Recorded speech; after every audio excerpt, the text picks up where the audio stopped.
Thank you, Lord. Hallelujah. Oh, thank you, Lord Jesus.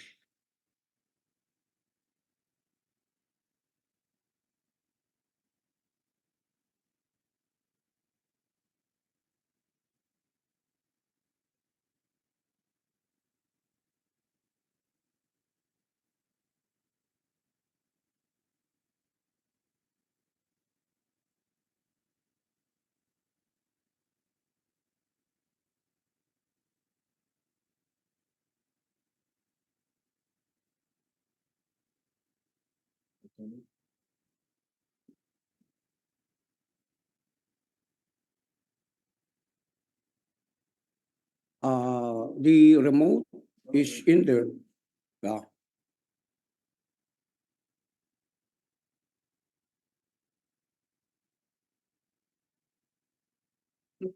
Praise the name of the Lord. Good morning po, Bishop. Amen. Good morning. Good morning to all of you. Praise the name of the Lord.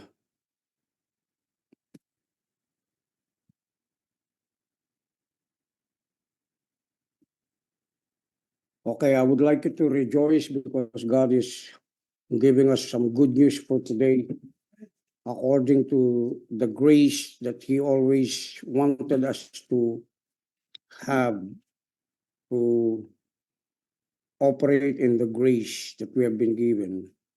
We have been given the anointing, and it is given once. That anointing doesn't grow. The grace of God to use the anointing is the one that grows. When we grow in the knowledge of the grace of God and in the knowledge of the Lord Jesus Christ, as the word is saying. So apart from the grace of God, we can never grow in anything. Amen. Amen. So that's why it's very important for us to understand that it's not about us.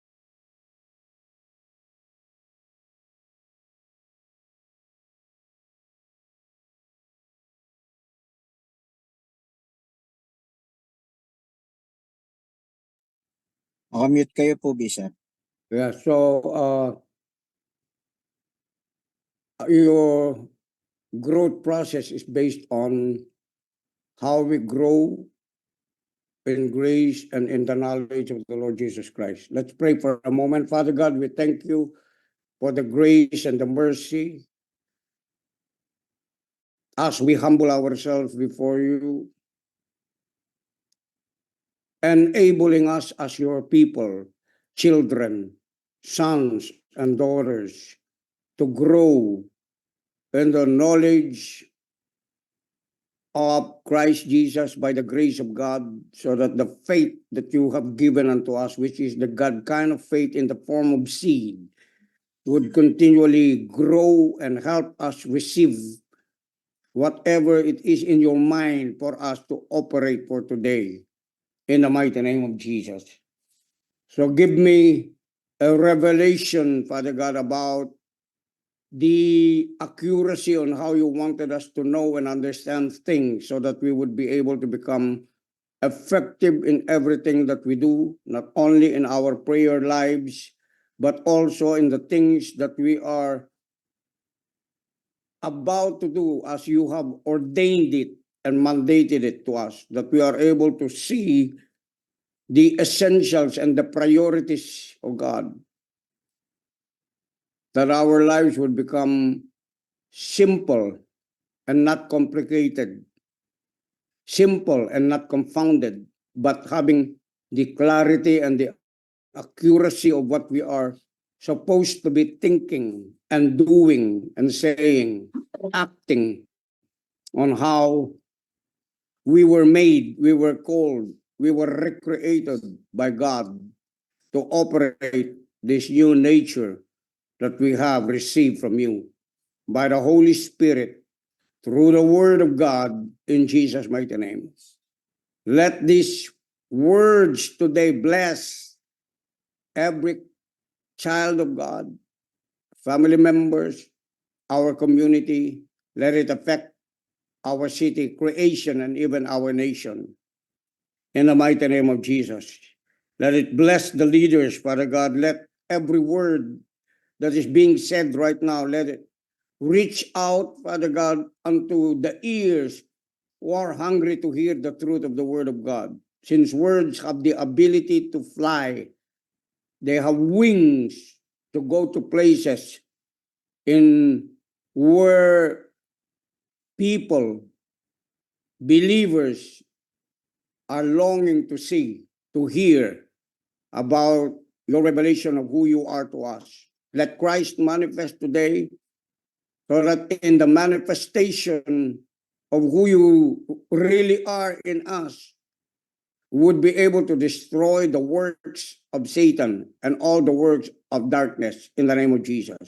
That there may be healing, salvation, restoration of all things, even the time that has been wasted by the power of the Holy Spirit in the name of Jesus. We honor you and we give you praise for every good thing you have already prepared for each and every one of us, and even the resources that is growing continually unto every child of God in the name of Jesus.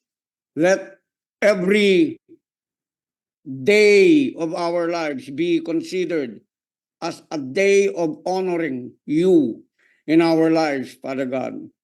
Before we honor you with anything, with our money, with people, with work, with authorities, with that we could give every day as we wake up early in the morning. Be attuned to you in a position and in a posture always to acknowledge that you are the source of everything that we can have in this life because we have you, Father God, in the name of Jesus, by the Holy Spirit. Praises and glory and honor, might and power and wisdom and knowledge and understanding that belongs to you, that you are sharing with us, be it back unto you. In your name, in honor of your name, Jesus, Christ Jesus. And everyone would say amen. Amen. Amen. Good morning po. Okay, good morning. I would like to share today about the steps on how to walk in the order of God so that we are able to accomplish great things and receive things that come from the Lord. So,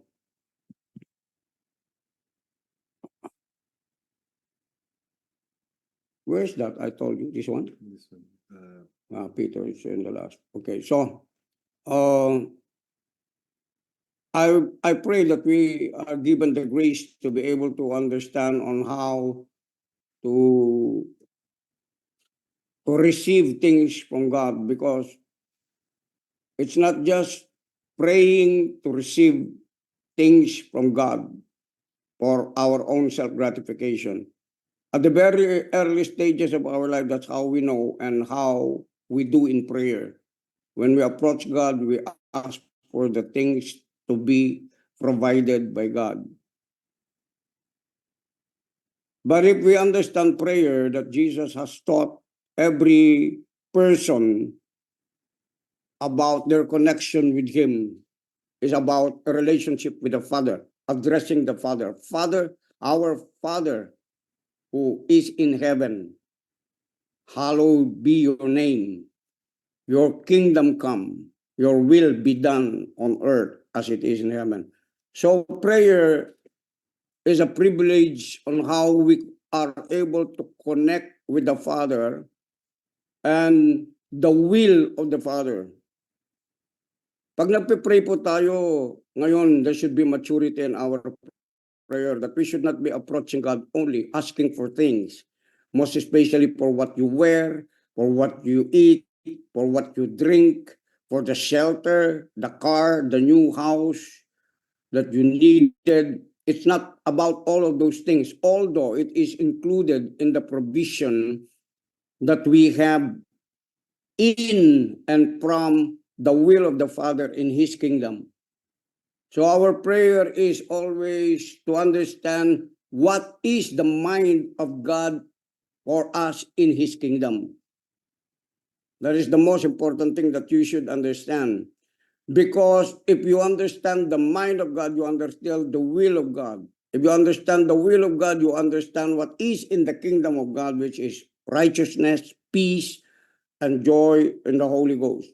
Because every basic thing that a man needs, even the unbelievers, the Gentiles, have it also in their life. The food that they eat, the water that they drink, the house, even bigger than a lot of Christians who always focus their mind on the things in which they need. Okay, they have a higher purpose. They understand a higher purpose. That's why for us, people of God, when we pray, we should be seeking what is in the kingdom of God. And Christ should be in the center of everything as we approach God. That is what we call in the spirit of humility, because God operates by His grace, not in accordance to our intelligence, not in accordance to our might, our power, our influence in the earth. He operates in the spirit of humility and acknowledgement. That's why the word of God is saying, trust in the Lord with all your heart and lean not in your own understanding. Acknowledge Him and He will direct your path. If ever you have done good works, it's just because of the grace of God that has allowed you to do good works so that you are honored by people. But that all came from God. Without anything that you have right now, without some things that you have right now, you cannot have it in your own. It's just because the word already has made a statement about that apart from Him, you can do nothing. Even the unbelievers, those people who are unchurched, they thought they made it by their own. But until they come into a place of acknowledging that there is someone who is greater than them, they would not be able to have their lives fulfilled, satisfied, contented from what they are working in their own strength, in their own intelligence, in their own power, according to the schemes that they have. And God's word is telling us about that there are things that we need to grow from the good, the acceptable, and the perfect will of God. As the word of God is saying in the book of Romans chapter 12, that we be not conformed to this world, but we be transformed by the renewing of our mind, that we may know what is the good, the acceptable, and the perfect will of God. You need to understand what I'm saying right now. There's nothing wrong in asking God for things. Amen. Nothing wrong with that. But if we have the mind of Christ on how He thinks and how He wanted us to bless according to His riches and glory by Christ Jesus, by the grace, the operation of the goodness and the kindness of God over your life, then therefore you would not be approaching God only in that matter, but you will be approaching God on the basis of what is His heart and mind for the matter. Our very purpose, that's why we have been saved by God, is for us to be able to have a direct connection together with Him on a daily basis, 24/7, until we come into a place of being intimate with Him. That is the very highest purpose of God. Okay. Decline muna. Decline. Ayan. Meron tumatawag. Okay. So, the word of God is very powerful. It's just because apart from it, we do not have any direction every day. We do not know what we should be doing, even though we are already children of God. We have to come into places on how to operate His will. That's why the Bible is saying, Thy kingdom come. You see the prayer, thy kingdom come, your will be done on earth as it is in heaven. That is the primary purpose. That is our priority. The will of God, the kingdom of heaven. All of your wants and all of your needs and all of your prayers, askings, answers should be centered on the kingdom of God, the will of the Father who has chosen us, who has called us from darkness into light, that we are able to appropriate just like as Jesus operated his life when he was present here on earth. The more you focus on God as he being the center of your life, you are able to arise from your past, you're able to arise from every woundedness, you're able to arise from every trauma, from every bad days, from every bad years, from every cursed life. Why? It's just because all of that kind of stuff is in Jesus. The supply for all of that I have mentioned above is all in Jesus. Amen. He is the one who knows everything about you, including the frame of your spirit, your soul, and your body. He knows everything about you. That's why this is a time for us to what we call renew and come into a place of transformation about what is the mind of God for me? What is the mind of God for the matter? What is the heart of God for these things that I am doing right now? Is God in this? Is God is in this relationship? Is God is in this business? Is God is in this ministry that I am doing, or I am just doing it for my self gratification and for my popularity? It's not about that. Because those things that we are doing according to carnality and works of the flesh are going to pass away. They are not going to remain. They are not going to promote us into the places of the heavenly realms. The Bible is saying that we have been blessed with all spiritual blessings in the heavenly places. Now, listen to what I'm saying. Heavenly places is not heaven alone, but there are places in the heavens. There are places in the heavenly realms where you are acknowledged as a person who understands about the will of God and walk into that kind of order, just like as Jesus walked in the order of his Father. That's why he was recognized in all of these heavenly places that the Word of God is saying. And he has caused you to sit in the heavenly places, but you have to know and understand the protocols of the heavenly places, the order of the heavenly places, the things that you need to understand when you are asking and when you are praying in the heavenly places, from where also Christ has blessed us in the heavenly places where we are seated together with him. I pray you understand what I'm saying. I pray you can see what I'm saying in the name of Jesus. Okay, so titignan po natin mabuti ito that there are things which we need to understand so that our minds and our eyes would be departed from envy, jealousy towards the people who are in the world who are not even calling on God, yet they seem to be more blessed materially than you do. But it's not about the material blessing that is the standards of God, because everything that man has in a moment is just like a smoke. It will be gone away. No matter what kind of car you have, what house, what mansion you have, what places do you have as your property, you don't have anything, any idea where it is going after that you have. Once God says it's done, once God says you're done, amen? Are you listening to me? So what matters to God is only supposed to be what matters to us. What matters to you is what matters only to God, not what this world matters as a standard for your life. Amen? Because the standards that are in this world are only based on the things that are in this world. That qualifies them for influence, that qualifies them for relationship, that qualifies them according to how the mundane men, mundane realities of life are always watching and thinking about the upgrade in the realm of the natural. Those will easily pass away, I'm telling you.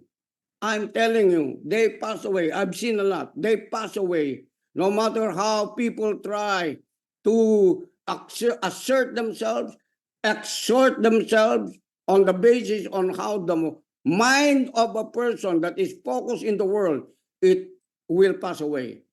So the best thing that we could do is always to have what we call a mind discipline every day in the morning when you pray.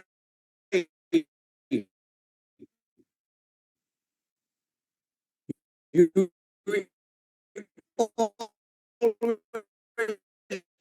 have to pray that kind of praying. The Father who is in heaven, who is the giver of all good gifts, as James has been saying. Because in the realm of the Spirit, no matter how you pray, no matter how you shout, no matter how you pray in tongues, if you don't honor God first, all of whatever you are doing will be dishonored, because the approval doesn't come from demonic forces. They don't come from angels. It comes from the Most High God. All of these things that I mentioned, including the cherubims, the cherubims, okay, Michael, Gabriel, these angels only respond when God says, this is a person approved by me, because he understands protocol, because he understands honor, because he understands worship, because he understands following my will into my kingdom. Kaya tandaan po natin ito, yung if God has given you a privilege for supplying to the kingdom of God, you're so blessed. I said you're so blessed. If He has given you the anointing to preach, has given you the anointing to teach, has given you the anointing to pray, He has given you the anointing to unite, has given you the anointing to bless, because you have been blessed probably with financial money, substance, properties. The very purpose is to put it into the kingdom of God. No more, no less. That's how we should be following Jesus, because that is the lifestyle of Jesus. Whatever Jesus taught about, he taught about the will of the Father. He taught about what the Father has to say about a matter. He always have to be centered into the kingdom or the will of the Father, into his kingdom. And the very purpose why we are in the kingdom, in the earth, the very purpose is to bring the kingdom on the earth where we are at, so that people would learn. Yung purpose natin, we bring the country of heaven to colonize all of those people who have a different kind of mindset. The reason why there's so much complication, confusion in the earth today is just because of the will of men that is scattered, that are not in alignment to the will of the Father. Kaya ang gulo, there is no peace, there is chaos. It's just because people become too assertive about what they want to do. They are assertive about their own will. They are assertive about, how they wanted to do this and they wanted to do that. The word of God is not about sacrifice. The word of the kingdom is about obedience. Are you listening to me? That is why when there is rebellion, what happens? It divides, it scatters people, it destroys relationship because of lack of acknowledgement of divine protocols. There are mechanics that we need to understand for us to be able to walk in the order of that divine order, which is in the kingdom of God. That's why merong tinatawag na yung mga places natin. Know your place. Do you know your position? Do you know your posture? Now, this does not have something to do with how much money you have, but how much revelation you have. Because revelation is what qualifies you by the grace of God to be able to stand in authority in the kingdom of God as a messenger of God. Amen? Kaya nga, if you have revelation that comes from God, you don't have anything but only God. I don't have anything but only God. Whatever I have today, it came from the grace of God. It came from the supply of the Father in the name of Jesus, His finished work, and the counsel, the advice, the teaching, the standby of the Holy Spirit over my life, leading me into that kind of order as I lead you into the order of the Spirit of the Divine. Amen. Kaya nga po, ito, hindi ibig sabihin, you have been given the power by the Holy Spirit and then you act as if you are the one who is the head. No, it's not about that. You must learn to be a student. You must learn to submit. You must learn to be under the authority and be in submission with one another so that we are able to work the works of God as we believe in what the Word of God has said about us, about each and every one of us. Amen. So I want to read a scripture here.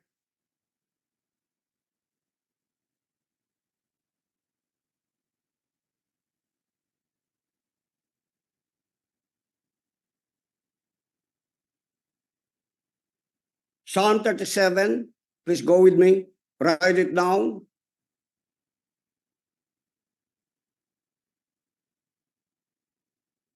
Okay, the scripture that we have is in another scripture. Our first springboard platform is growing in the grace of God. Say with me, growing. I need to grow. Say, you confess it with yourself to destroy any spirit of arrogance, pride, high-mindedness. Okay? Kapag may laman yung palay, listen to me, kapag may laman yung palay, what is the status of the palay? What is the position of the palay na merong laman sa loob? Yung muyuko po yun. He bows down. He's not arrogant. He's not haughty. He's not prideful. Because a person's fall is on the basis of his arrogance. Pride goes before destruction and an arrogant spirit before a fall. Amen. And if you are under authority in the kingdom of God, listen to me. Someone is going to advise you. God is going to use someone to check you out. Why are you not here? Why were you not there? Because that is what family is all about. We check on the lights if they are off at night. I check on them. I have to check if the doors are open or closed. I have to check if the dog is present or out of my premise. I have to check my children. Why are you not still in the house when supposed to be at 9 p.m. you are already in the house? Are you getting what I'm saying here? Come on now. Kapag yun, inalis natin yung honor about God, honor about authorities, honor about creation, honor about household, honor in whom honor is due. Once you begin to take that out of your soul,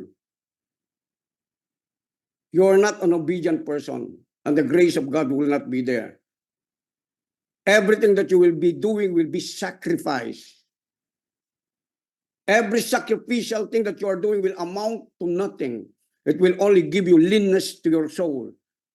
Now, because probably of your assertiveness, you are able to get something for your own gratification, but it would not last because that is not the blessing of God. The blessing of God is this. The blessing of the Lord will make you rich, not first in money and material things, will make you rich in your soul. I wish above all that you may prosper and be in good health, even as your soul prospers. Amen? Amen. Now, when your soul is prospering, everything in your life, the physical evidence of it will follow.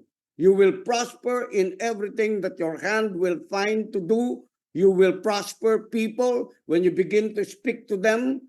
You will prosper in every word that you utter towards the lives of other people, because that true prosperity could not be defined only by money and material things and ownership in the earth. It could be defined how much prosperous you are in the grace of God, on how you have come to receive these gifts that comes from God Himself, who is the giver of all, without any variant, without any shadow of turning, sabi ni James. That's how we receive from God.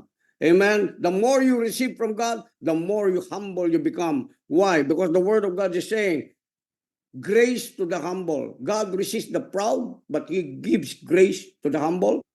You humble yourself under the mighty hand of God, so that the Lord will promote you, will exalt you, and will bless you. Are you getting this? Amen. Hallelujah. Now, the word of God is saying, Psalms 37 verse 3. Kasi ang ganda nito, no? And this is statement before 23, if you look at it, it's talking about the wicked who are prospering in their own schemes. Okay? But the Bible is also saying definitely their influence will be cut off. Their prosperity will be cut off as fast as it can. That's why we cannot depend on God. Why? Because anything that is in the earth, apart from submitting it into the very center of the will of the Father, is like grass that will wither as fast as it can. Amen? The grass will wither, the flower will fade, but the word of God stands forever. The word of God is always connected to kingdom living, to kingdom lifestyle on the will of the Father. That's why our minds, whenever we pray, the very first thing that you should do, bow down before the presence of God, connect with the Father, and say, Father, I want to know your heart. Father, I want to know what is in the spirit of the mind of Christ.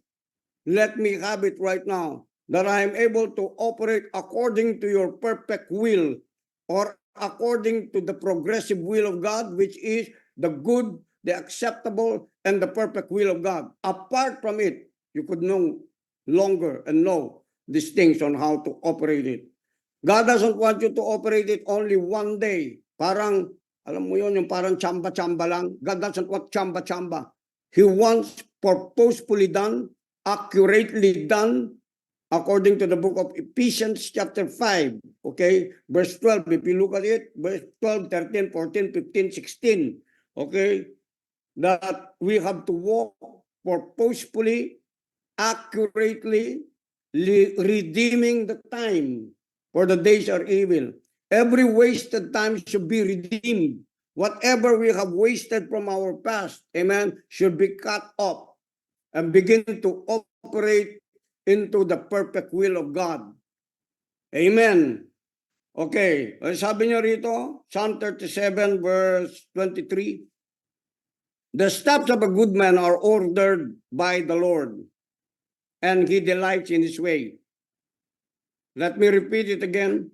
The steps of a good man are ordered by the Lord. That means to say, if you are a good man, Jesus says there is no good, no, not one. So how can we be good when our steps are ordered by the Lord? We adopt, we assimilate, we emulate the goodness of God in everything that we are doing. And the steps that we have, amen, becomes good in the sight of the Father by the leadership of the Holy Spirit. Kaya sabi niya doon sa Romans 8:14, as many as were led by the Spirit of God, they are the sons of God. Now, could you see the elevation on that? First, it is ordered by the Lord. The steps of a good man are ordered by the Lord. And then the Holy Spirit, in an upgrade, leads us, becoming sons. That means to say, sons are the matured ones that know how to make a step about the goodness of God in their life, being led by the Spirit of God. Amen. I think you understand that when you are led by the Spirit of God, things happen just like that. The favor just happened like that. The blessing overtakes you just like that. That whatever your hand is set into, it will become productive. It will produce. But you cannot produce anything apart from the abiding presence of your spirit, the spirit of the mind of God in your renewed mind and transformed mind.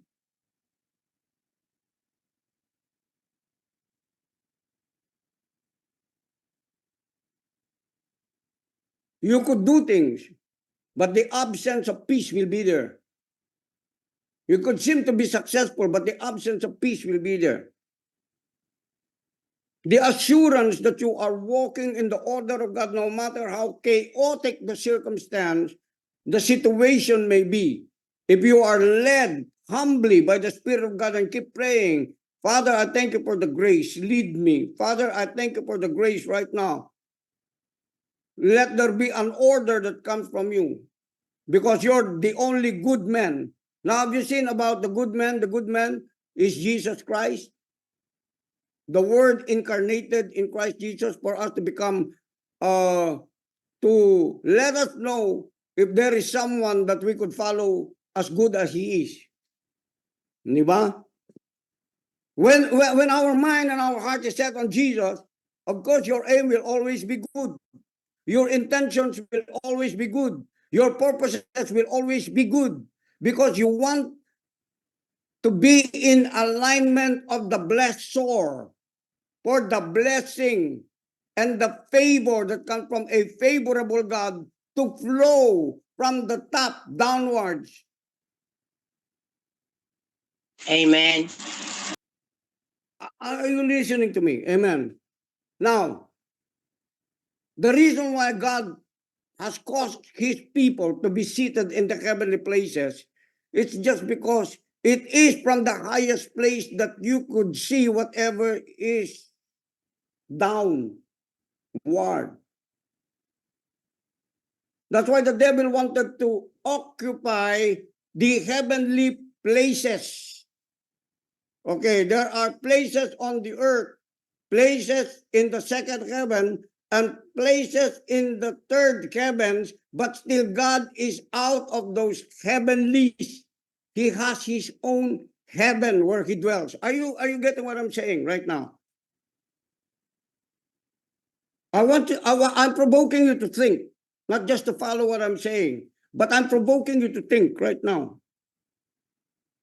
Now, why did God say, have dominion over the fish, over the fowls of the air, over the things that are creeping on the earth? And when the devil tempted man, Satan, what did he do?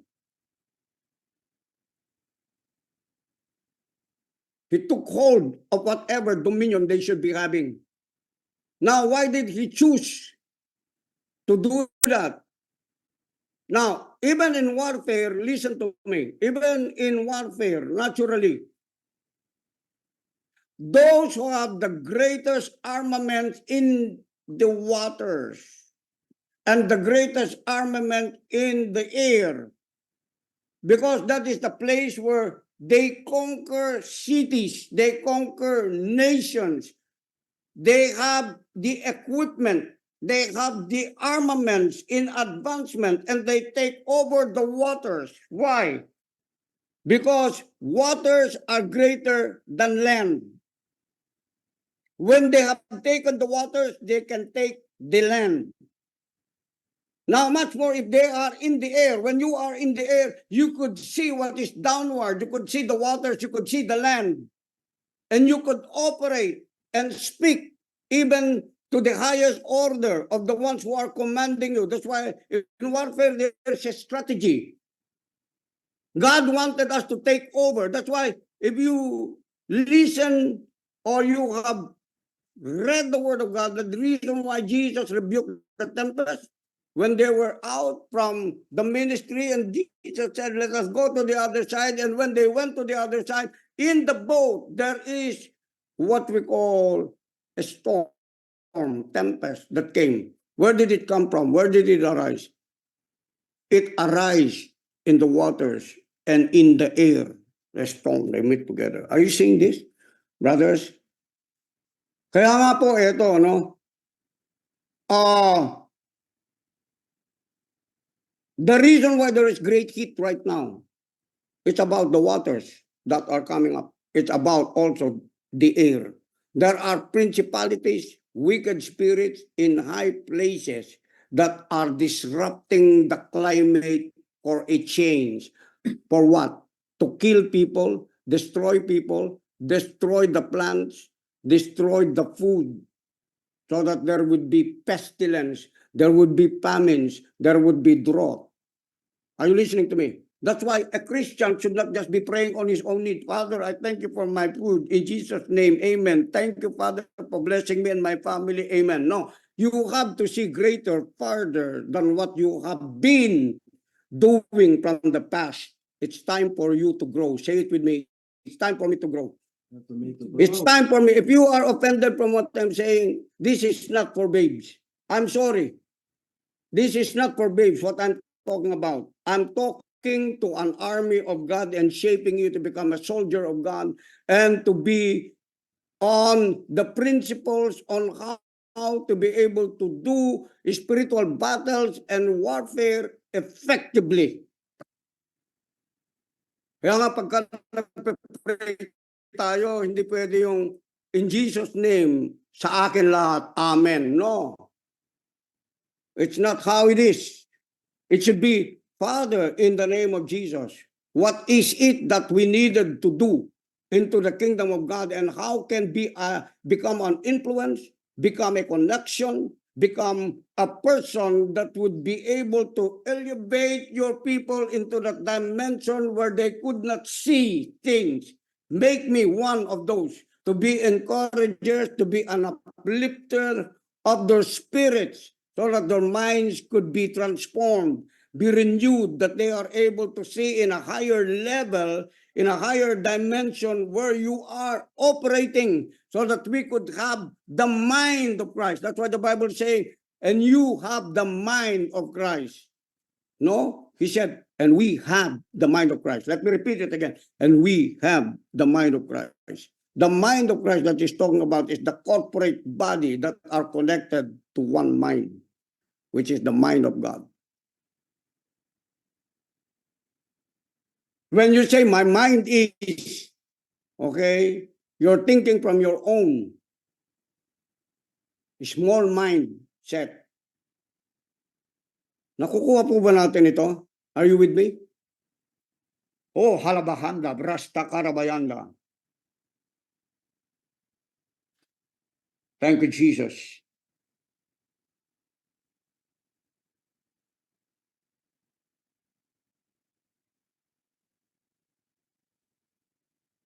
God is teaching us how to become effective in our prayer lives. That's why a disciplined man or a disciplined child of God always has his devotion, always has what we call a covenant understanding about who he is and God and God's people. Because connection with God and influence, intimacy with God is what brings us together in the spirit of unity. But we have to know it, because apart from knowing it, it's impossible for us to unite. We have to have the knowledge of the Word of God that will keep us together till the end of time. Kaya nga po nangyayari sa body of Christ, no, pag walang nolama, yung puro personal lang, every Sunday. Oh, the grace of God is so abundant in your life. You know what? They tend to even compete with one another. Leaders compete with one another. Churches compete with one another. It is not supposed to be. Although there are already pastors, leaders that are coming out from that old kind of rot and collaborate together with the people who flow accordingly to kingdom mindset, kingdom living, and kingdom principles, and obeying godly protocols. If the church is disunited, we could see a disunited nation and disunited city and disunited communities and disunited family. Kaya po ako, nananawagan po ako kahit sa mga pamilya, no? Kahit yung mga anak ko, nananawagan ako. No?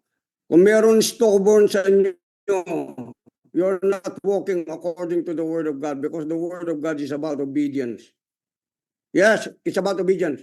You're not going to be blessed no matter who you are, you think you are. No matter how much books you read, how intelligent you are, you're not going to be blessed. I'm telling you. Because there is an order of blessing that comes from the Father, and so on, and so on, and so on. You must understand that. That's why there is submission and obedience. If Jesus submitted, who are you not to submit? Hello?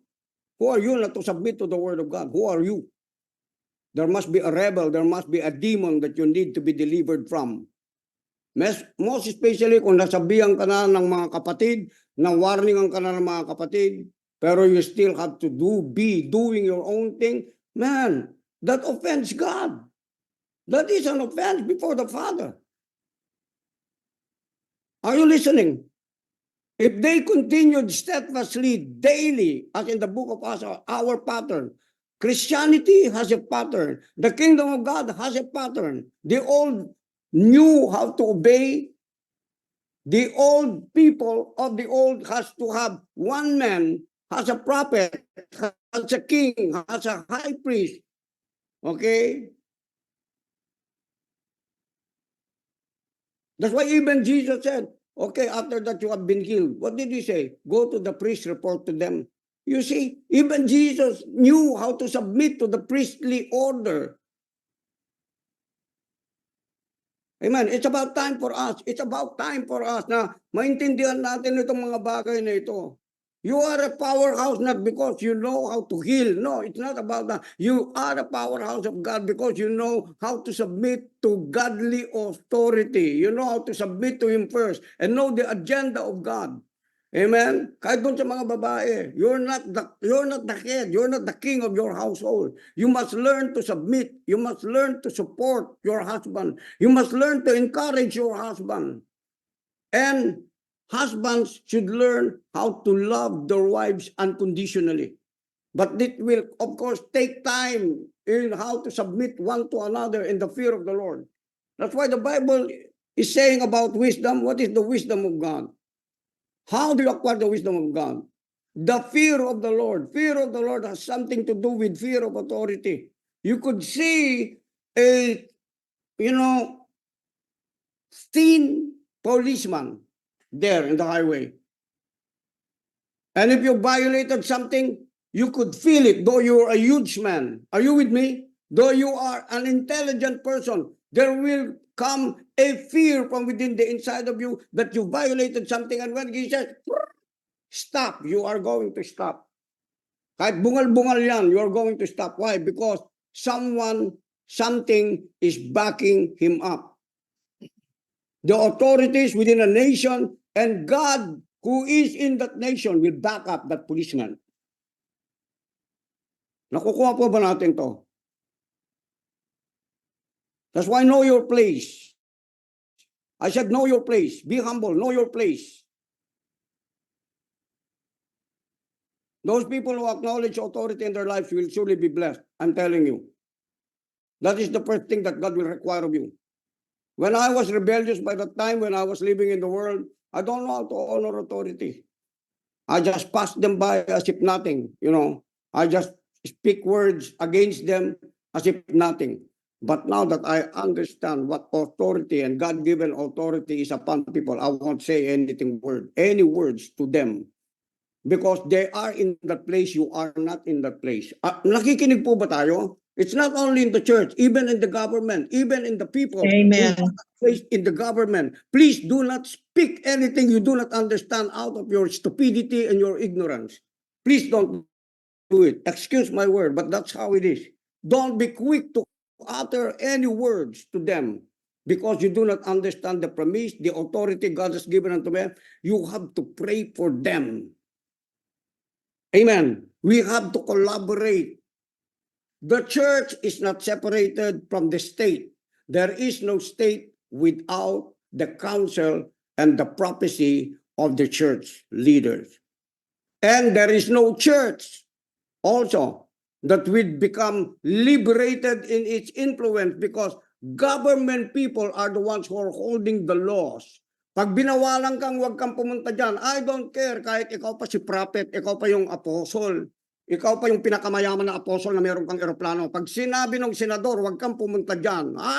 You are in the jurisdiction of the land. Are you listening to me? That's why we need to be humble. Amen? You need to be humble. I am submitting myself to authorities that are walking as seemingly 007 in the world government, wherein God has placed few only people could do this. But I have him as my friend. I have him as my friend. I'm supporting him, and Powerhouse Church will be supporting him in prayer. Support him. Are you listening to me? Amen? Kailangan tayong makialam, kundi tayo makikialam. Don't tell me, no, we are the church. The devil has no power over me. When God speaks to every king, he's saying, you better pray. You better listen to the prophet. You better, if you're a prophet, you better speak my word to the king. Because if this nation, these barbaric people are going to invade you, you have small little ones, you have children, they will kill you all. Are you listening to me? It's unwise to say, hindi kami maapektuhan ng famine, kaya kahit anong gawin ko, magsayo na lang kami na No, you don't understand scriptures. Understand scriptures well. Whenever there was famine in the Bible, amen, if there was no warning, there was no word from the Lord, what happened to the people? They were destroyed. They need to repent. They need to ask forgiveness from God. They need to attend to any word from where God chooses an authority to speak the word of warning and instruction to people. That's how it is. We are not all in authority where we are at, in the heavenly places in Christ Jesus. We have authorities on the places and dimensions where you have grown up into the things of God by His grace and mercy. You do not have to be perfect by doing that, but at least you have a humble heart. Amen. But no matter how you fall, where you fall from, you're always acknowledging God and saying, Father, apart from your grace, I cannot do this in my own might and power. I need you in my life. Speak through me. Speak to me. Amen. Okay, sabi niyo rito, verse 24. Verse 23, the steps of a good man are ordered by the Lord. Okay, when we pray, Father, in the name of Jesus, I want to be a good man, please order my steps. And then place in the Holy Spirit, ask the help of the Holy Spirit and say, Holy Spirit, according to Romans 8:14, as many as were led by the Spirit of God, they are the sons of God. I want to be a son. I don't want to be a cheap child of yours. I want to be a son responsible and accountable to every thought I would think, every word I would say, every act I would act. Help me so that I would become an empowerment to people. I would become a blessing to people in my words when I speak. In Jesus' name. Then 24, what does he say? Though he fall, he shall not be utterly cast down, for the Lord upholds him with his hand. You see? Amen. Though you fall, the Lord will uphold you. The Lord will take care of you. the Lord will see to it that you will not have condemnation and guilt from the mistakes you have done, because He has forgiven you already of all your sins. And all you need to do is get into what we call a relationship with the Father, close relationship to Father, Son, and the Holy Spirit. And with the people who are carrying, okay, the agenda of God. Remember that, the agenda of God. What is the agenda of the church? What is the agenda of your family? If the agenda of your family is not in alignment to the agenda of God, amen, please cancel it. Naintindihan po ba ninyo yung sinasabi ko? Why is it that there's so much, waste in the body of Christ? Because any Christian, a lot of Christians have their own agendas. They're not submitting to the agenda of God. That's why they move alone. That's not how it is. Are you listening to me? Ask God. Inquire of God. That is what maturity is in the Spirit. That's why whenever God says something, okay, you go to that place, but I wanted you to make a seed of intercession and supplication for that city where you're going. I would like you to pray for those leaders. You go in purpose. You go with an intention. You go with, an interest according to the mind and the heart of God. That's how it is, brothers and sisters. Thank you. Can we go to that word, Ephesians, that I mentioned a while ago? You remember it? Ephesians chapter 2, about the heavenly places. Okay, now that you understand what it is to operate in the realm of the Spirit, or the realms of the Spirit in the earth, what about the realm of the Spirit in the second heavens, where the realm of the demonic and angels wrestle upon? How are we going to contend with our enemies in the realm of the Spirit? Naalala nyo, di ba si Daniel nag-pray siya? Daniel chapter 12, I believe. If you look at Daniel chapter 12, he prayed. But God was saying, well, nag-fasting pa siya ng 21 days, tama? How many of you read that? How many of you have heard that? But still he was not getting answers.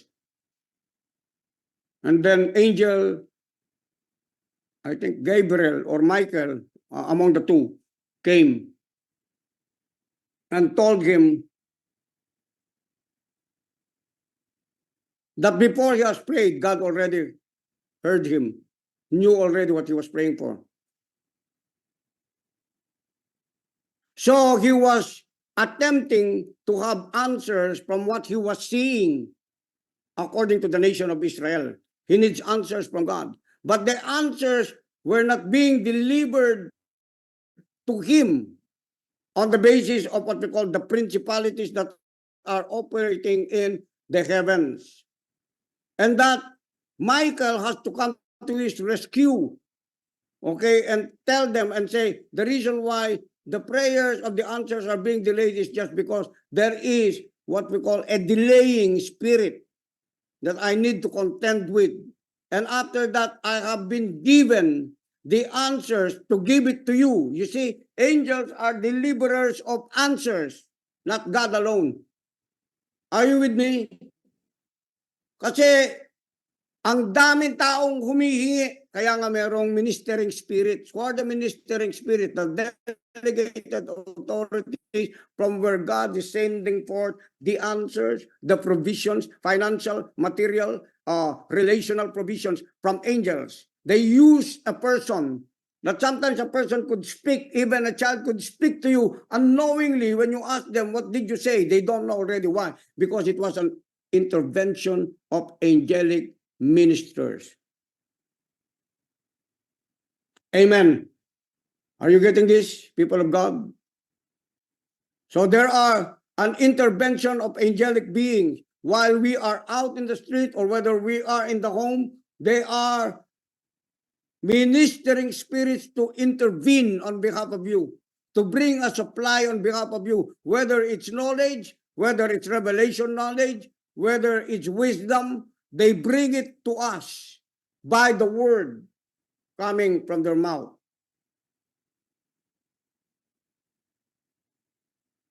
Amen. Okay, nasaan yun? Here. Let's read this for a moment.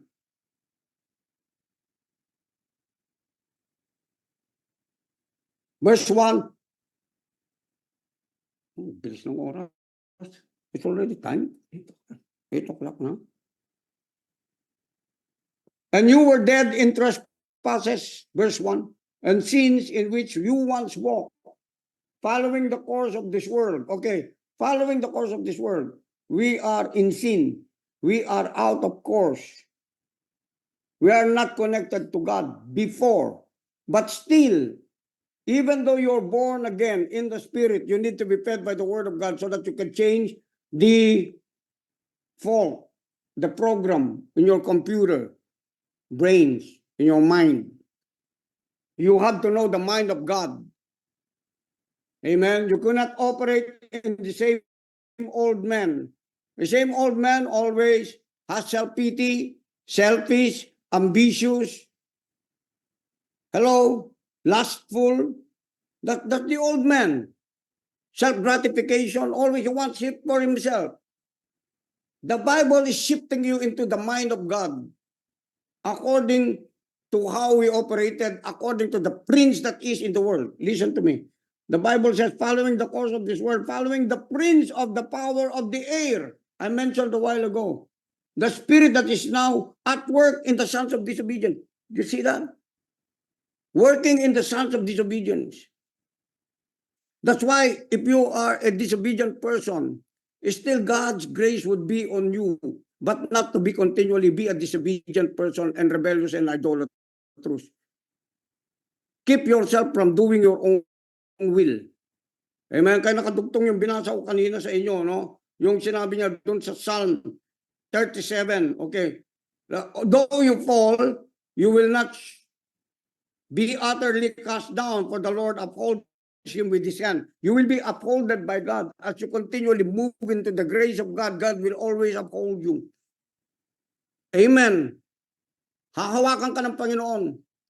And then the word of God is saying, among whom we all once lived in the passions of our flesh, carrying out the desires of the body and the mind, and were by nature the children of wrath.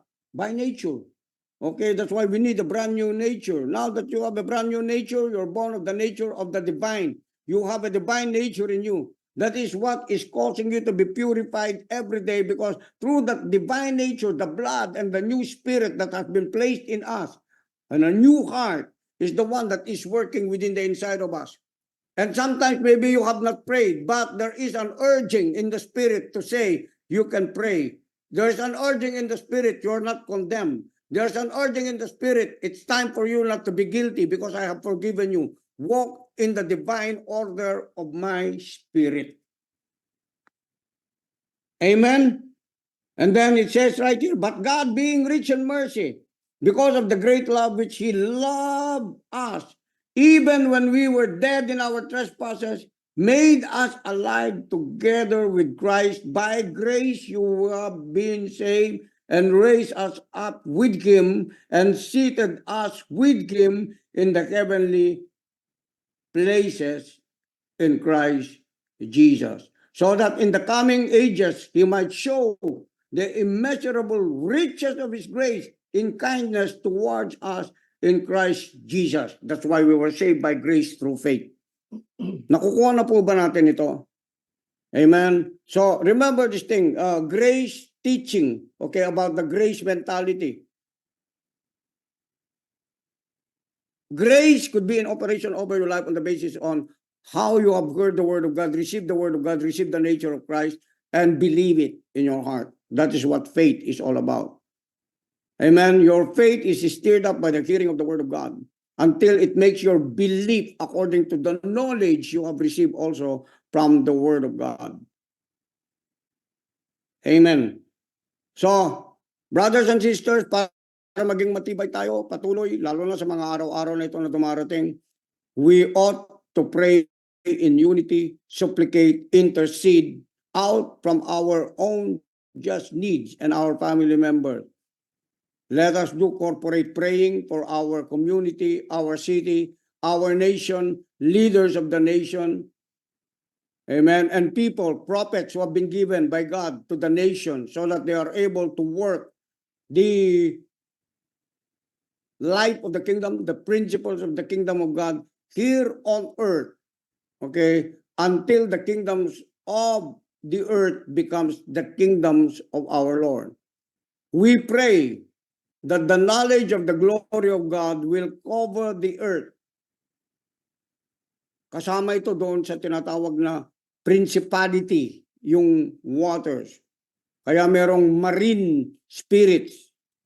Naintindihan po ba natin? Yung spirit na nag-ooperate mismo doon sa tinatawag na mga waters, they're taking dominion over it. Is just because when they take dominion over the waters, hello, political strategies, they take over the waters, they take over the air. So this is where we take over, people of God, as prophetic ministry, prophetic people of God, learn how to operate as God wanted us to operate. Not according to religious prayers that have been taught, amen, but operate by divine revelation in our prayer. And the best thing that we could do it is to always pray in groups, pray, corporate, praying people who understands warfare strategies according to the will of God, done by the grace and the mercy, the goodness and the kindness of God, executing it for people to be benefiting from the body of Christ, even our government. Well, let's just thank the Lord today and begin to pray with me right now. Alabashaka Rabayanda, use your gift that have been given by God. Rabashaka Rabayanda, let your voices be heard. If you need to close your eyes para hindi ka nadi-disturb, close your eyes. And then focus right now on the leadership of the Holy Spirit while I'm praying right now. Rabashaka de Bigirayanda, Brada Dadanama, Broda Bakalabagayanda, Rabada Bagayanda, Rabagalabayanda, Brabayanda. Father, we come in the spirit of unity and of faith, receiving the grace to intercede by the intercessions of Jesus. Come on, pray in the Spirit. Pray in the Spirit. Don't stop. While I'm leading you, don't stop. Pray accordingly in the Spirit. Radachamalabayanda. Rabashakanabagalabayanda.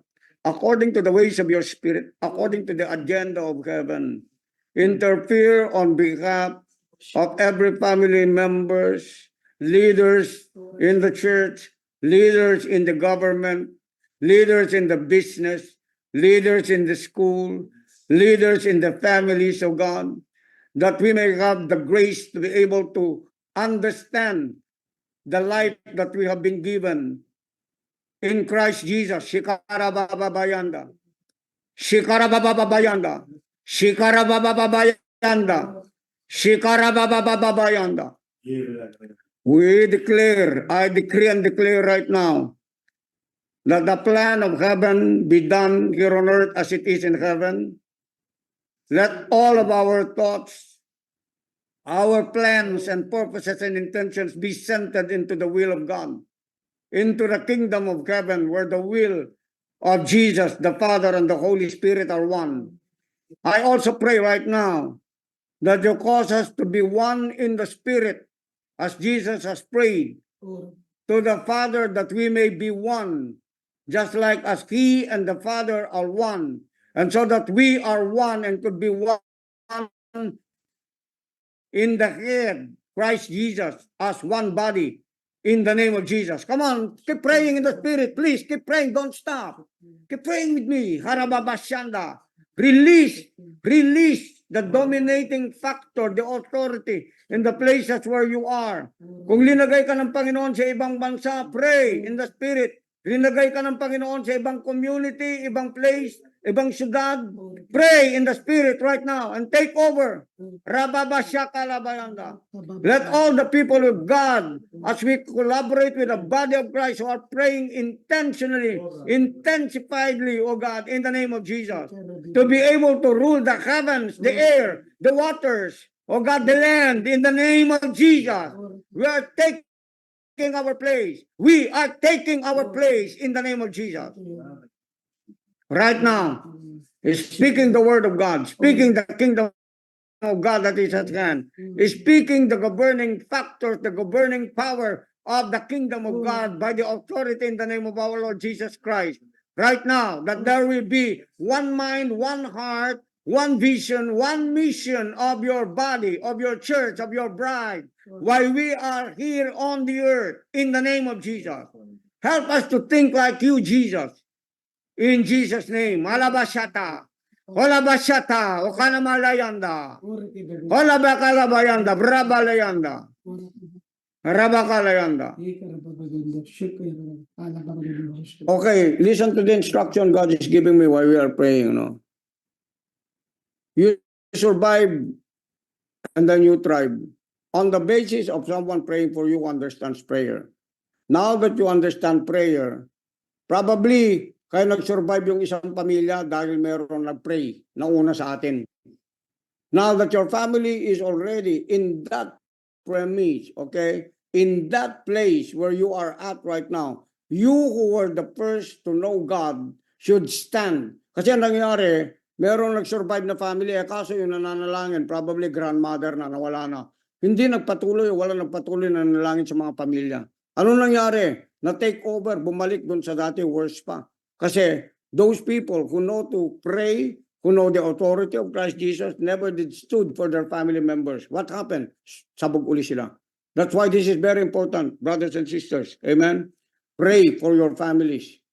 Pray for the authorities. Always, paggising mo sa umaga, okay, just thank God, and then thank God for the privilege of authority being given unto you.